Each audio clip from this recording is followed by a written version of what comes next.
तहसील कार्यालयातच जाऊन न्यायासाठी विष प्राशन करण्याचा गंभीर प्रकाराची दखल घेत तहसीलदार आणि नायब तहसीलदार यांना अखेर निलंबित करण्यात आले आहे।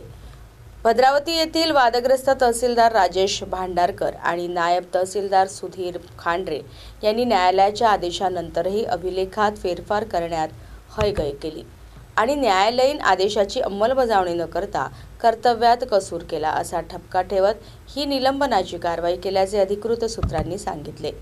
चंद्रपूर लगतच्या मोरवा येथील परमेश्वर विश्वनाथ मेश्राम यांनी कोरोडा येथील शेत जमिनीवर 2015च्या न्यायालयीन आदेशानुसार वारसदारांचे नावे अभिलेखित नोंदवण्यासाठी रीतसर अर्ज केला होता।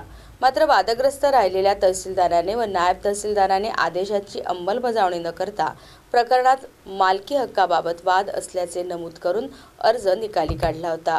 अन्यायाने परिसीमा गाठली असे समजून पीडित परमेश्वर मेश्रामने तहसील कार्यालयात जाऊन 26 सप्टेंबर रोजी विष प्राशन केले होते।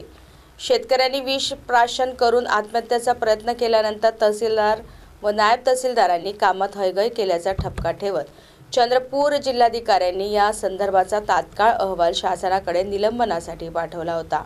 या प्रस्तावावर शासनाच्या महसूल विभागाने तात्काळ कारवाई करीत दोन्ही अधिकाऱ्यांना निलंबित केले आहे।